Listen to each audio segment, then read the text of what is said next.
देखिए यहाँ next question है, निम्नलिखित में से किसका अपवर्तनांक सबसे अधिक?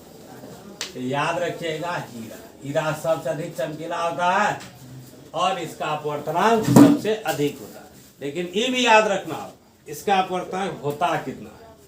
तो याद रखेंगे 2.4, ये हीरा का अपवर्तनांक हुआ, इसे याद रखें। ऐसे अगर वायु का अपवर्तनांक निकाला जाएगा या 1 आएगा, अगर इसी को और भी पॉइंट दशमलव लिखेंगे तो 1.008 लगभग माना जाएगा। इसी तरह कांच का है तो 1.6 लगभग होता है, और भिन्न भिन्न प्रकार के कांच के इससे डिफरेंट। निम्नलिखित में से किस लेंस को अभिसारी लेंस कहा जाता है? किस लेंस को अभिसारी?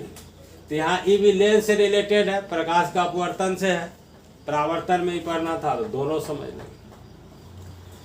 अगर लेंस है, अभिसारी लेंस का अगर चर्चा किया गया, अभिसारी लेंस का अगर चर्चा किया गया तो ये होगा उत्तल लेंस, क्योंकि उत्तल लेंस प्रकाश की सभी किरणों को इस तरह और भी जितने भी किरण देंगे इस तरह अभिसरित करता है, मतलब एक जगह इकट्ठा करता है, जमा करता है। तो अभिसारी लेंस उत्तल लेंस को कहा जाता है। अगर यही प्रश्न आता अभिसारी दर्पण, तो यही वर्ग जो दर्पण में करता है वह उत्तल दर्पण नहीं करता है, यह वर्ग से इसकी तरह अवतल दर्पण करता है। अवतल दर्पण इस तरह का वर्ग करता है। इसमें मुख अक्ष के समांतर जो भी किरण है वो फोकस से जाए, जितने भी किरण सब फोकस से जाए। अभिसारित करना है, सीखो। तो अब तो क्लियर हो गया। उत्तल लेंस को अभिसारी लेंस कहा जाता है, अवतल दर्पण को अभिसारी दर्पण कहा जाता है। तो इसका उल्टा आप तो याद रखने में आसान है। अवतल लेंस को अपसारी लेंस कहा जाएगा और उत्तल दर्पण को अपसारी दर्पण कहा जाएगा। ये चारों ऑब्जेक्टिव महत्वपूर्ण है, पूछता भी है, याद रखना। कारण भी समझाने की कोशिश की, क्योंकि लेंस का प्रत्येक भाग एक प्रिज्म की तरह काम करता है और ऐसा काम करता है कि जब भी इससे प्रकाश की गुजरती है तो इसके आधार के मुड़ने के कारण सभी किरणें फोकस पर एकत्रित हो जाता है, जमा। यही गुण के कारण इस अवतल दर्पण का उपयोग या उत्तल लेंस का उपयोग सोलर कुकर में भी किया जाता है। और यहाँ ये भी समझा जाए, कैसा भी कभी का ऑब्जेक्टिव में पूछा जाता है कि दर्पण के सामने या लेंस के सामने कहाँ पर कागज को रखा जाएगा ताकि यह सूर्य के प्रकाश में यह जलने लगे। तो याद रखेंगे फोकस, इसके फोकस पर अगर कागज को रखेंगे तो ये क्या होगा, जलने लगे, क्योंकि यहाँ का टेम्परेचर सबसे ज्यादा होगा। निम्नलिखित में किस माध्यम में प्रकाश की चाल सबसे अधिक होता है? इसमें हम लोग पढ़े हैं, प्राय कांच में ही प्रकाश की चाल पढ़े हैं, पानी में ही प्रकाश की चाल पढ़े हैं, निर्वात में ही पढ़े हैं। लोहा से तो प्रकाश गमन ही नहीं होता है, तो लोहा को तो कांच में हम लोग क्या पढ़े हैं, 2.25 इंटू 10⁸ मीटर प्रति सेकेंड, या किलोमीटर में अगर पढ़ा जाएगा तो 2.25 इंटू 10⁵ किलोमीटर प्रति सेकेंड। पानी में हम लोग पढ़े हैं 1.8 इंटू 10⁸ मीटर प्रति सेकेंड, या ऐसे भी किलोमीटर है बोल सकते हैं। और निर्वात में कहिए हवा में, इसमें होता 3 इंटू 10⁸ मीटर प्रति सेकेंड। तो ये भी ऐसे तीनों जानना जरूरी था, तीनों याद रखना आवश्यक था, इसलिए भी लिख दिया। और भी ऑब्जेक्टिव 3 बढ़ गया, इसे ध्यान रख सकते हैं। तो क्लियर हो गया, यहाँ निर्वात में प्रकाश की चाल सबसे अधिक होता है। अब यहाँ है दर्पण सूत्र। तो देखिए पढ़ते समय होता क्या है दर्पण सूत्र पढ़े तो दिक्कत नहीं है। जब तक दर्पण चैप्टर अर्थात प्रकाश का परावर्तन चला तब तक दिक्कत नहीं है, लेकिन जब लेंस में जाते हैं तब सूत्र में कंफ्यूजन होना शुरू हो जाता है। जब और कुछ दिन हो गया, प्रैक्टिस छूट गया, तब तो और दिक्कत होता है। तो थोड़ा सा सिर्फ ध्यान में रखें, पहले प्लस बाद में माइनस। तो पहले पढ़े परावर्तन तब पढ़े अपवर्तन। तो ध्यान रख सकते हैं ऐसे बातों से, दर्पण में क्या होगा प्लस और लेंस में क्या होगा माइनस। परावर्तन है प्लस वाला और अपवर्तन माइनस। तो क्या है, दर्पण सूत्र होता है 1/v प्लस 1/u बराबर 1/, और इसी में अगर लेंस सूत्र का चर्चा किया जाए तो यहाँ सिर्फ क्या आ जाएगा माइनस हो जाएगा। तो इस दोनों बातों को लेकर के खास तौर पर एग्जाम देते वक्त में कंफ्यूजन होता है, टेंशन हो जाता है, अचानक माइंड काम करना बंद कर देता है। तो हम जो सलाह दिए समझाए, पहले परावर्तन तो पहले प्लस बाद में अपवर्तन तो माइनस। तो दर्पण में क्या होगा प्लस और लेंस में क्या होगा माइनस।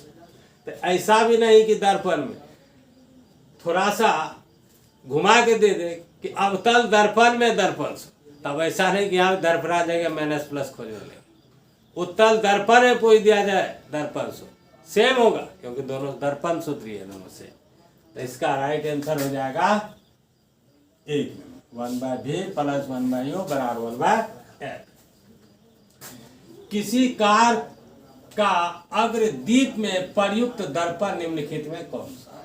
कार का अग्रदीप कहिए या मोटरसाइकिल का अग्रदीप। अग्रदीप का मतलब हुआ कार का या मोटरसाइकिल का जो बल्ब है, जो रात में हम लोग को रास्ते देखने में काम आता है, जिसकी सहायता। तो हमें चाहिए कार का हो या मोटरसाइकिल, दूर तक रोशनी जाए, दूर तक की वस्तु हमें दिखाई दे, क्योंकि गाड़ी स्पीड होता है, तो दूर तक का वस्तु हमें स्पष्ट दिखाए। तो इसके लिए कैसा प्रकाश चाहिए? इसके लिए चाहिए हमें समांतर प्रकाश पुंज। समांतर प्रकाश पुंज होगा तभी वो अनंत तक जाएगा, तभी हम अनंत तक की वस्तु अर्थात दूर तक की वस्तु को देख सकते। तो साधारण सा बात है कि अभी जो पढ़ाए थे अभी शरीर था उसी का जस्ट उलट कर दिया, दिखाते हैं। ये अवतल दर्पण, इसका तो फोकस से जो भी किरण जाता है, रूल तो पढ़े है ना, वो क्या होता है मुकक्ष के समांतर। यहाँ से जो भी जाएगा मुकक्ष क्या होता है, यहाँ से जो भी किरण जाएगा मुकक्ष के समांतर, मुकक्ष के समांतर। तो साफ जवाब मिल गया इसी। अवतल दर्पण ही एक ऐसा दर्पण है जिसके फोकस पर अगर हम बल्ब को रखें या फोकस से प्रकाश अगर निकलकर दर्पण तक अगर जाए तो वह सभी प्रकाश की किरण को मुकक्ष के समांतर कर देगा। तो हमें समांतर प्रकाश पुंज की तो जरूरत है ताकि हम दूर की वस्तु को स्पष्ट देख सकें। तो समांतर प्रकाश पुंज प्राप्त करने के लिए मोटर गाड़ी या कार के अग्रदीप अर्थात उस बल्ब में अवतल दर्पण का प्रयोग किया जाता है। इसे ध्यान रखें, अवतल दर्पण का। साथ ही साथ बल्ब को कहाँ रखा जाता है उस दर्पण का, तो उस दर्पण के फोकस पर बल्ब को रखा जाता है। इसे बोलते हैं रिफ्लेक्टर, जिससे हमें समांतर प्रकाश पुंज मिलता है। तो कोई कंफ्यूज नहीं होना इसमें, क्यों हुआ इस कारण के साथ स्पष्ट कर दिया। समांतर प्रकाश पुंज प्राप्त करने के लिए मोटर गाड़ी या कार के हेडलाइट, जिसे अग्रदीप कहते हैं, हेडलाइट में अवतल दर्पण का प्रयोग किया जाता है। ये इसका फायदा। किसी माध्यम के अपवर्तनांक म्यू का मान, तो ये तो एक डिफाइन ही है, इसे ध्यान रखेंगे। साइन आई बट्टा साइन आर इसका फॉर्मूला होता है अपवर्तनांक का। ये साधारण क्वेश्चन है, इसे ध्यान में रखें। किसी माध्यम के अपवर्तनांक म्यू बराबर होता है साइन आई बट्टा साइन आर। किसी लेंस की क्षमता -2 डायोप्टर है तो इसकी फोकस दूरी क्या? तो अभी फोकस दूरी और क्षमता दोनों में रिलेशन भी पढ़े थे, वही फॉर्मूला लगाएंगे और इससे बन जाएगा। तो सबसे पहले तो यहाँ देखिए -2 डायोप्टर है, तो फोकस दूरी भी इसका माइनस में ही आएगा। अगर पूछा जाए कौन सा लेंस होगा तो याद रखेंगे यह अवतल लेंस होगा। तो -2 डायोप्टर, तो P बराबर फॉर्मूला हुआ 1/f। तो ऑब्जेक्टिव बनाना, तो ऑब्जेक्टिव में शॉर्टकट में ऐसे भी उलट सकते हैं, ये हो जाएगा 1/p। ऐसे सब्जेक्टिव बनाने डायरेक्ट नहीं प्रयोग करते, लेकिन ऑब्जेक्टिव में चले। तो 1/-2 डायोप्टर, तो -2 डायोप्टर डी हटाएंगे तो यह क्या आ जाएगा, मीटर में आ जाएगा। तो -1/2 मीटर, इसे सेंटीमीटर बदल दीजिए, तो 1 मीटर बराबर 100 सेंटीमीटर। तो सेंटीमीटर बदल दीजिए, 2 काट दीजिए 50, तो -50 सेंटीमीटर इसका क्या होगा, फोकस दूरी।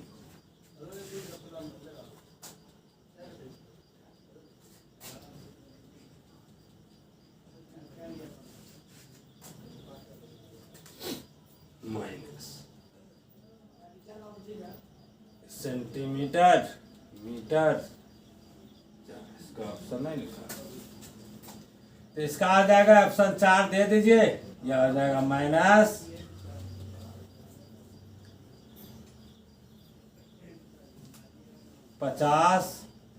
सेंटीमीटर। या अगर इसी को मीटर में लिखिएगा तो -0.5 सेंटीमीटर।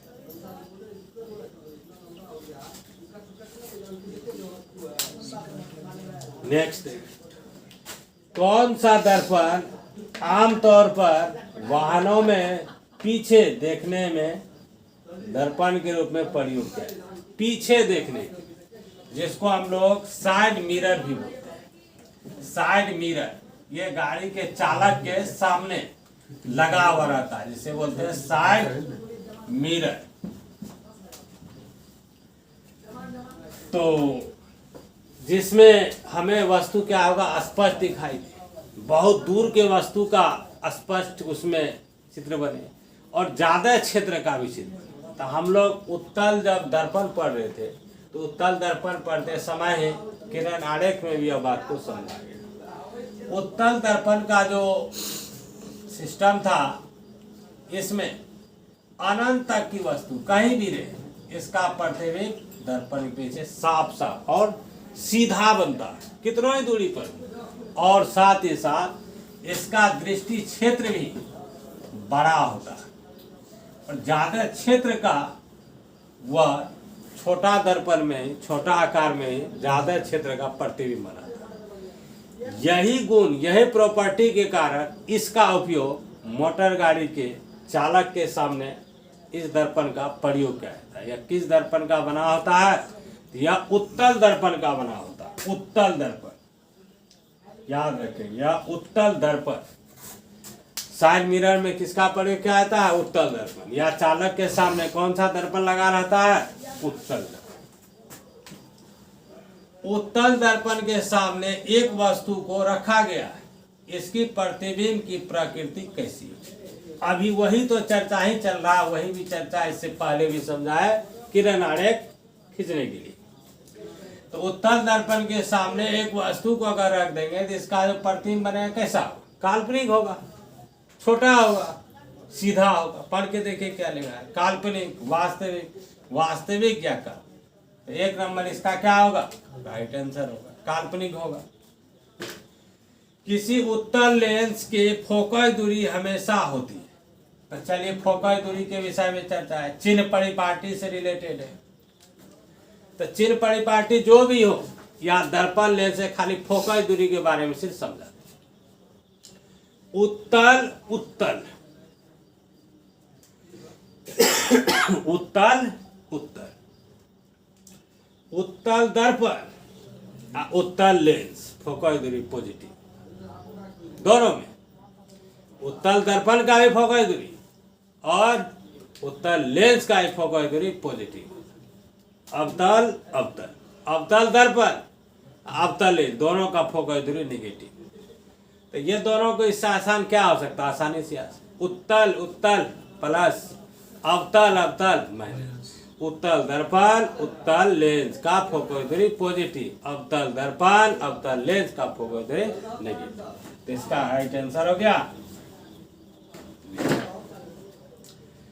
किसी दर्पण का उपयोग सामान्यतः वाहनों को पश्य दृश्य दर्पणों के रूप में किया जाता है। ये तो अभी पढ़े तेरा यही क्वेश्चन हुआ, सिर्फ पश्य दृश्य का समझना, पीछे देखने के लिए। तो पीछे देखने के लिए जब हम लोग प्रयोग करते हैं वह साइड मिरर के रूप में ही होता है, जिसे हम लोग उत्तल दर्पण बोलते हैं, अर्थात जिसमें उत्तल दर्पण का प्रयोग किया जाता है। इसलिए